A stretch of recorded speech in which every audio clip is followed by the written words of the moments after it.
नमस्कार दोस्तों, SBI security के मॉर्निंग पॉडकास्ट में आपका हार्दिक स्वागत है। आइए देखते हैं कि मंगलवार के दिन क्या हुआ और आज के सेशन के लिए यानी आज के दिन के ट्रेड के लिए ऐसे कौन कौन से इवेंट हैं, ऐसी कौन कौन सी कंपनियां हैं जो फोकस में रहेंगी। तो दोस्तों, मंगलवार को एक स्ट्रॉन्ग शुरुआत के बाद में हमने 2:30 बजे के बाद मार्केट में एक सेल ऑफ देखा और जहाँ पे निफ्टी करीब 100 पॉइंट या 125 पॉइंट ऊपर था, वो जाकर के करीब 40 पॉइंट जो है नीचे बंद हुआ। तो एक स्ट्रॉन्ग प्रॉफिट बुकिंग देखने को मिली मंगलवार के दिन।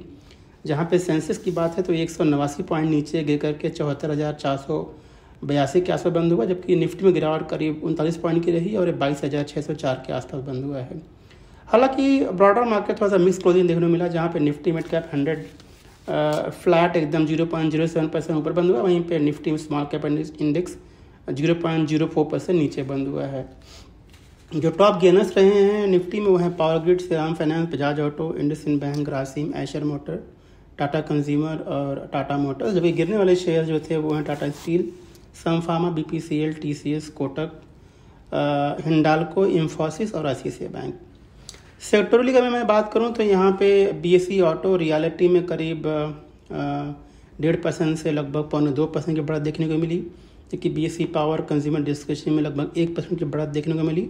जबकि सबसे ज़्यादा गिरने वाले जो इंडेक्स थे वो हैं आईटी, जहाँ पे गिरावट करीब 1% की रही, जबकि बीएसई मेटल और ऑयल एंड गैस सेक्टर में करीब 0.9% गिरावट हमने मंगलवार के दिन देखी। 155 ऐसी कंपनियां हैं जिन्होंने नया 52 सप्ताह का हाई बनाया है, जैसे भी capital, axis bank, bank of India, Cochin shipyard, Havells वगैरह। जबकि 11 ऐसे स्टॉक है जिन्होंने नया 52 सप्ताह का लो बनाया हुआ है।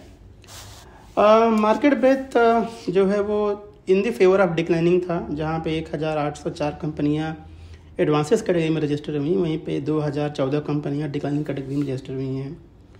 फंड फ्लो जो है वो पॉजिटिव था, एफआईआई डीआई दोनों ने ही बाइंग की है, जहाँ पे एक एफआईआई ने करीब 1071 करोड़ रुपए की बाइंग की है, वहीं पे डीआई ने करीब 1430 करोड़ रुपए की बाइंग की है।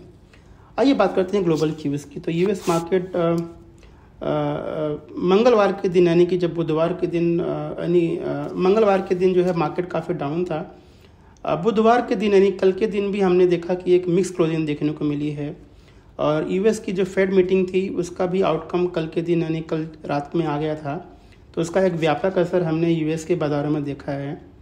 जहाँ पे डॉ जोन्स की बात है तो करीब 0.2% ऊपर बंद हुआ, जबकि नैस्डैक और S&P 500 दोनों में ही गिरावट करीब 1/3% की रही कल के सेशन में। तो दोस्तों, यूएस के फेड में कोई सरप्राइज़ नहीं था जहाँ तक पॉलिसी रेट की बात है।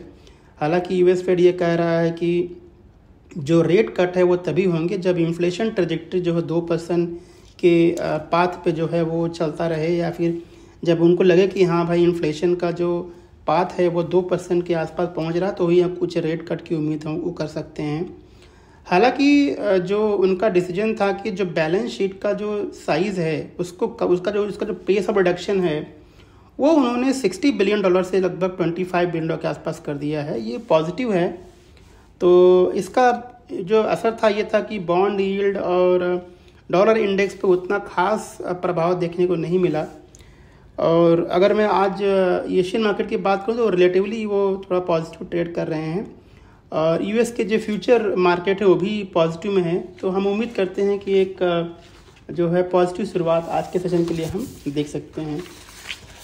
उसके अलावा दोस्तों, ऑटो कंपनी ने अपने अप्रैल महीने के सेल्स डेटा जो है डिक्लेयर किया। यहाँ पे Eicher motor, TVS motor, hero motor यानी जो 2 व्हीलर कंपनियाँ हैं यहाँ पे उन्होंने एक स्ट्रॉन्ग जो है सेल्स रजिस्टर किया हुआ है। मंथ ऑन मंथ और ईयर ऑन ईयर दोनों में ही इंक्रीज देखने को मिला है। मारुति ने भी अपने अच्छे नंबर पब्लिश किए हैं, जहाँ पे मंथ ऑन मंथ लगभग 10% गिरावट है, लेकिन उनके वाई में करीब 5% की बढ़त देखने को मिली है।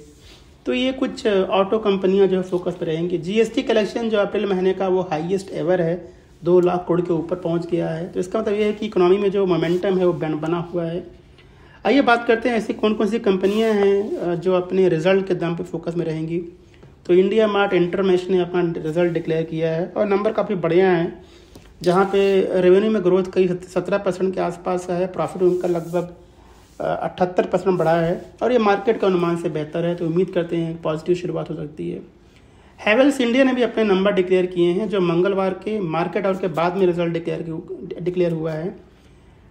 उनके सेल्स में बढ़त करीब 12% की है, जबकि प्रॉफिट में बढ़त करीब 25% के आसपास की है और ये नंबर जो है मार्केट के अनुमान से बेहतर है, तो हमें लगता है कि आज ये कंपनी पॉजिटिव शुरुआत कर सकती है।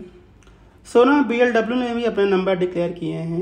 यहाँ पे सेल्स में बढ़त करीब 19% की है, जबकि प्रॉफिट करीब 24% बढ़ा है और ये मार्केट के अनुमान से बेहतर है या उसके आसपास है, तो एक पॉजिटिव शुरुआत हम देख सकते हैं।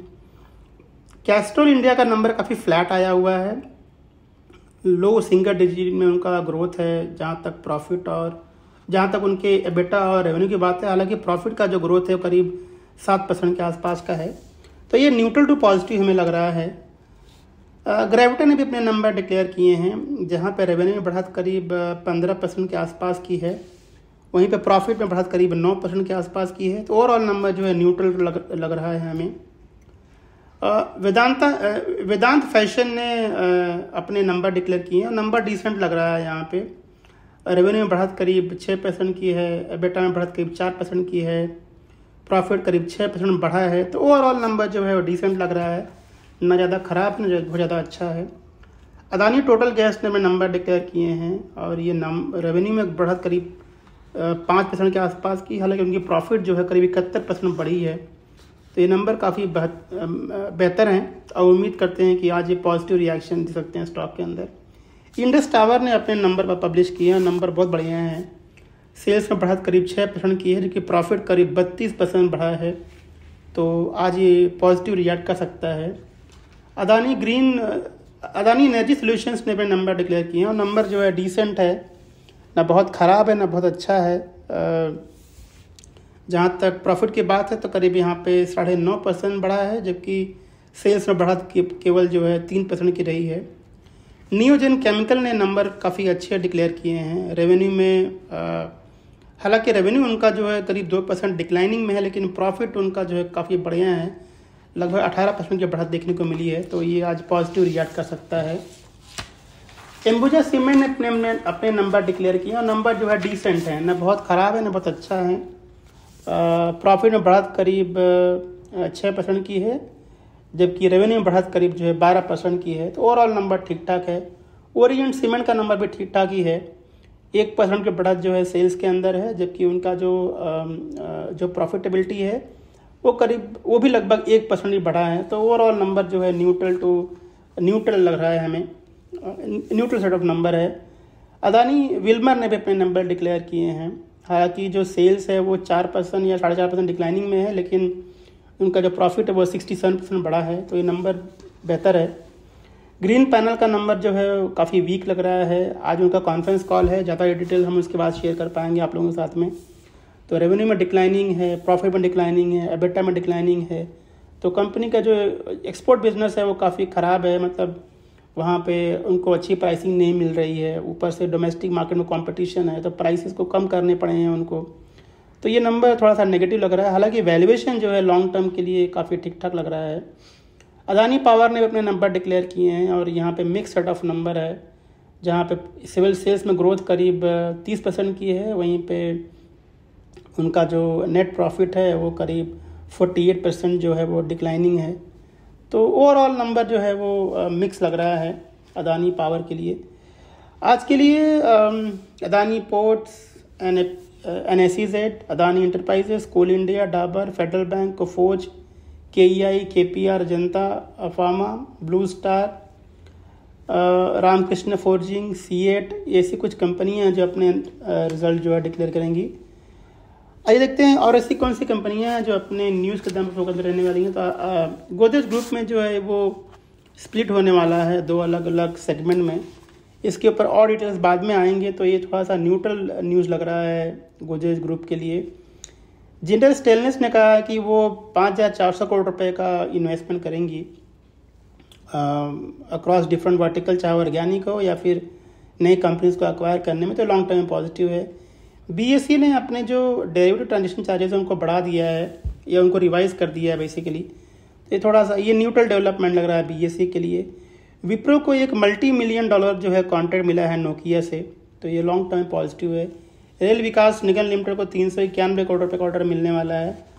पैरादीप फॉस्फेट का जो प्लांट है वो अब शायद फिर से स्टार्ट हो सकता है उड़ीसा में, जो सेंट्रल पोल्यूशन कंट्रोल बोर्ड है वो थोड़ा क्लोजर के लिए जो है जो क्लोज हुआ था उसको उस ऑर्डर को रिवोक किया है, तो ये थोड़ा सा पॉजिटिव है उनके लिए। और मिधानी यानी मिश्र धातु निगम को 139 करोड़ रुपए का एक ऑर्डर मिला है, तो ये पॉजिटिव है मिश्र धातु के लिए। ब्लॉक डील में निर्लॉन में अल्बुला इन्वेस्टमेंट ने करीब 30 लाख शेयर्स बेचे हैं, जबकि लोटस ग्लोबल इन्वेस्टमेंट ने 3,78,000, ICICI प्रूडेंशियल म्यूचुअल फंड ने करीब 33,78,000 शेयर जो है खरीदे हैं। बैग की बात करते हैं कार ट्रेड में CMD12 ने करीब 3,75,000 शेयर जो है वो बेचे हैं। SBFC फाइनेंस में अर्पुट कैपिटल ने करीब 1 करोड़ 10 लाख शेयर्स बेचे हैं 88 रुपये पर, जबकि कई ऐसे इन्वेस्टर्स हैं जैसे अमुंडी इंडिया स्मॉल कैप फंड है या मॉर्गन स्टैनली एशिया है, SBI म्यूचुअल फंड है, इन कंपनियों ने जो है वो खरीदा हुआ है, तो एक चेंज ऑफ हैंड है SBFC फाइनेंस में। और कॉर्पोरेट एक्सचेंज की बात करते हैं तो आज 361 का एक एक्स डिविडेंड डेट है। तो दोस्तों ये ऐसी कुछ कंपनियां हैं जो फोकस में रहेंगी। तो ये था हमारा आज का मॉर्निंग पॉडकास्ट। हमें सुनने के लिए बहुत बहुत धन्यवाद और आज के ट्रेड की ढेर सारी शुभकामनाएं। Thank you. Investment in securities market are subject to market risks. Read all the related documents carefully before investing.